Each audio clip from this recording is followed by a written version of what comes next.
देखिए हम सब लोग DMT इंटर कॉलेज आटा के ये सभी स्टूडेंट हैं और मेरा नाम सागर सर है और आज हम इनको प्रैक्टिकल बता रहे हैं।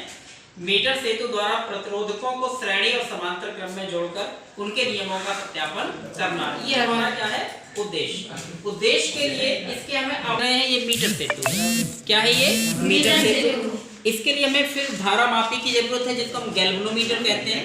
तो ये हमारा गैल्वेनोमीटर है, आप देख सकते हैं। इसके बाद हमें लैक्लांचे सेल की जरूरत पड़ती है।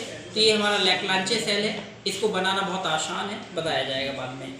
फिर हम एक इसमें प्लग कुंजी की जरूरत पड़ती है। तो जैसा कि आप देख पा रहे हैं ये प्लग कुंजी, इसका प्लग निकल जाता तो नाम पड़ गया इसका प्लग कुंजी। इसके बाद हमें दो प्रतिरोधक तारें चाहिए होती है। तो एक तार हमने ले लिया है, एक अभी और ले लिया। ये प्रतिरोधक तार है जिसकी सहायता से हम श्रेणी क्रम समांतर क्रम लगाएंगे।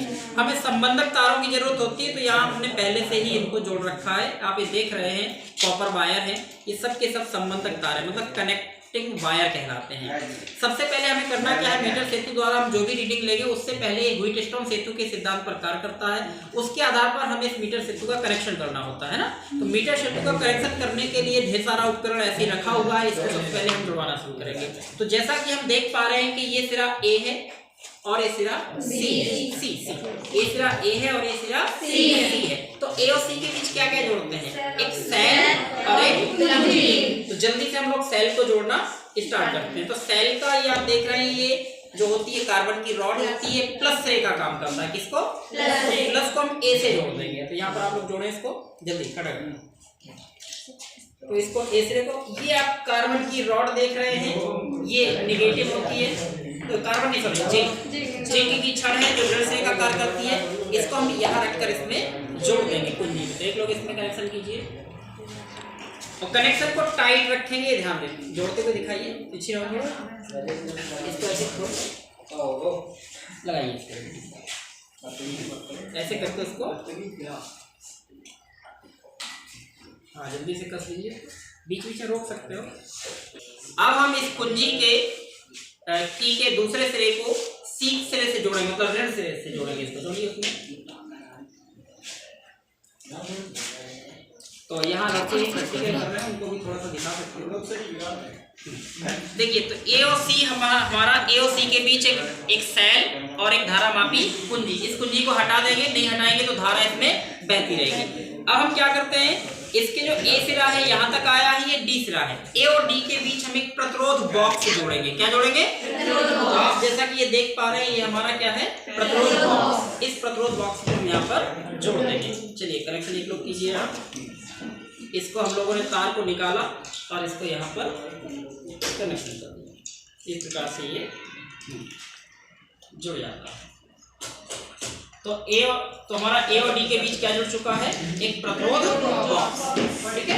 इसके बाद अब हम यहाँ पर जो आपका ये कौन सा सी सिरा और डी सिरा, सी और डी के बीच एक प्रतिरोधक तार जोड़ देंगे। क्योंकि पहले हम R1 का प्रतिरोध निकालेंगे, फिर R2 का निकालेंगे, फिर R1 प्लस R2 करेंगे, फिर 1/R1 प्लस 1/R2 करेंगे। तो यहाँ पर ये आप जोड़ दीजिए। नहीं लगाना ना, एडिटर लगाओगे तो क्या मतलब है, चाहिए ना आपको।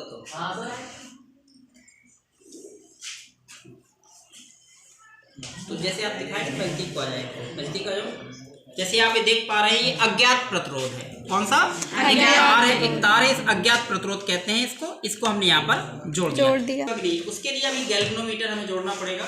तो गैल्वेनोमीटर ये आप देख पा रहे हैं, इसको धारा मापी कहते हैं। तो इस गैल्वेनोमीटर को हम लोग यहाँ से इससे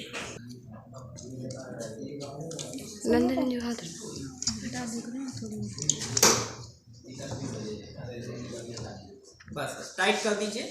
अब हमारा ये जुड़ गया। अब इस गैल्वेनोमीटर के बाद हमें एक जॉकी की जरूरत पड़ती है। जॉकी ना होता है तो तार ले लेते हैं। तो ये हमारी जॉकी है, जैसा कि आप देख पा रहे हैं। इस जॉकी की सहायता से हम यहाँ पर जो मीटर सेतु उसके तार पर इसको टच कराएंगे तभी ये मिलेगा। तो इस जॉकी को हम लोग क्या करेंगे, जोड़ देंगे। इसमें थोड़ा सावधानी रखनी है, हल्का सा टूट सा गया। तो इस प्रकार से हम इसको यहाँ पर जोड़ देंगे। इसको कार्बन रॉड को इसमें डाल देते हैं। तो ये सर्किट हमारा कंप्लीट हो जाएगा। ये हमने लगा ही रखी है। अब हम इसमें दिखाएंगे कि ये विक्षेप हो रहा है कि नहीं हो रहा है। तो हमने एक साइड टच कराया, तो देखिए गैल्वेनोमीटर में वन साइडेड डिफ्लेक्शन आया है। फिर हम इसको अब दूसरी साइड टच कराते हैं, तो देखिए इसमें दूसरी साइड विक्षेप आ रहा है, इसका मतलब हमारा कनेक्शन सही है। तो सबसे पहले हम यही चेक करते हैं कि हमारा कनेक्शन सही है कि नहीं। एक साइड टच कराने पर एक साइड विक्षेप आएगा, दूसरी साइड टच कराने पर दूसरी साइड विक्षेप आएगा। अब हमारा प्रैक्टिकल शुरू होगा। तो इस प्रैक्टिकल को करने के लिए हमारे पास एक टेबल मतलब सारणी होनी चाहिए। तो इसके लिए सारणी आप दिखाइए, इसमें इधर लाइए। इसमें तो हमारा जो सिद्धांत था वो श्रेणी क्रम का सूत्र है R1 + R2, समांतर क्रम का सूत्र है 1/R1 + 1/R2। इसको सॉल्व करेंगे तो R = R1 R2/R1 + R2।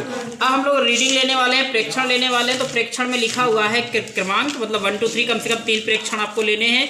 पहले कॉलम में प्रतिरोध बॉक्स से निकाला गया प्रतिरोध, तो प्रतिरोध बॉक्स से हम लोग प्रतिरोध निकालेंगे।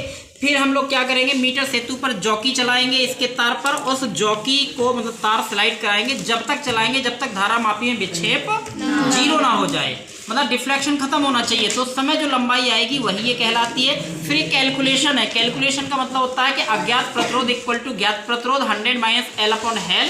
इसके 3 मान निकालने के बाद उसका औसत निकाल लेते हैं। ऐसा ही काम हमें बार बार दोहराना है। ये अज्ञात R1 के लिए था, ऐसी ही सारणी फिर हम क्या करेंगे, एक दूसरा तार लेंगे, दूसरा अज्ञात तार लेंगे, उसको लगा देंगे। तो ये प्रतिरोध R2 के लिए सारणी, तरीका वही है कि प्रतिरोध बॉक्स से निकाला गया प्रतिरोध, फिर उसकी शून्य विक्षेप की स्थिति कहाँ आई, ये कैलकुलेशन। फिर तीसरी कंडीशन में हम जो 2 तार लेंगे उनको श्रेणी क्रम में मतलब जोड़ देंगे। जोड़ने के बाद फिर से हम वही रीडिंग बार बार दोहराएंगे। फिर हम उन दोनों तारों को समांतर क्रम में जोड़ेंगे, फिर समांतर क्रम में जोड़कर ये रीडिंग बार बार दोहराएंगे। फिर ये हमारी कैलकुलेशन हो जाएगी, फिर हम यहाँ तक पहुँच जाएंगे। तो हम आपको एक रीडिंग करके दिखा देते हैं। तो देखो इधर सब लोग क्या करते हैं, हमने प्रतिरोध बॉक्स से कितने ओम का प्रतिरोध निकाल लिया, 2 ओम का। कैसे पता चला कि ये 2 ओम का निकाला, तो यहाँ लिखा हुआ है ना, इसके नीचे लिखा है 2, तो इसका मतलब है ये 2। अब हम लोग इस पे क्या करेंगे, जॉकी, इस जॉकी को स्लाइड कराइए। कब तक स्लाइड कराना है, जब तक 0। तो उसके लिए क्या किया हमने, इस कुंजी को लगा दिया और इस रॉड को भी इस लिक्विड के अंदर डाल दिया, लेकलांचे सेल की वजह से ये आपका क्लियर हो गया। अब इस जॉकी को आप लोग टच कराना शुरू करेंगे। एक लोग करो थोड़ा स्पीड से, हाँ। और यहाँ डिफ्लेक्शन देखते जाना है, खिसकाइए नहीं, खिसकाएंगे आप तेजी से तो क्या होगा कि तार की वो मोटाई बदल जाएगी, प्रतिरोध बदल जाएगा। तो इसको और इस साइड करो ना,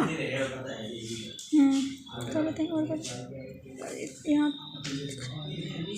कहीं पर ये आएगा, करते जाइए ऐसे, एकदम लंबवत स्थिति में देखना है, तिरछा नहीं देखना। तिरछा दिखोगे तो रीडिंग सही नहीं आएगी। ये ना जॉकी को यहाँ पर टच कराया, तो ये आप ये स्केल पर पैमाना पढ़ोगे। स्केल पर पैमाना कितना दिखाइए, 81 है। 81 पर हमें शून्य विक्षेप की स्थिति मिली और गैलन होगा 0 है। तो अब इस प्रकार से हम इस सारणी को, हाँ ये हटा लो, बंद हो चुके, पेन दिखाओ। तो हमने क्या किया, इधर दिखाइए यहाँ। तो हमने कितना प्रतिरोध निकाला था, तो अज्ञात प्रतिरोध बॉक्स से निकाला गया प्रतिरोध 2, संतुलन की लंबाई 81 सेंटीमीटर। अभी कैलकुलेशन है, इस कैलकुलेशन में हम बाद में करेंगे। जैसे अज्ञात प्रतिरोध कितना 2, 100 - L का मतलब 81/L 81, ऐसे सॉल्विंग है वो बाद में कर लेंगे। तो इस प्रकार से एक रीडिंग, यही प्रोसेस हम क्या करेंगे, अभी 2 ओम का निकाला, अब 4 ओम का निकाल देंगे, फिर 5 ओम का प्रतिरोध निकाल देंगे, तो 3 रीडिंग्स आ जाएंगी। ऐसी रीडिंग्स हम बार बार दोहराएंगे तो हमारा प्रैक्टिकल कंप्लीट हो जाएगा। यहाँ लड़कों को भी दिखाओ थोड़ा सा।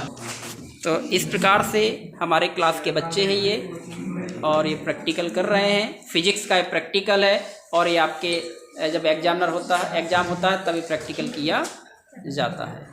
तो फिर से आप लोग एक बार ये सिस्टम देख सकते हैं।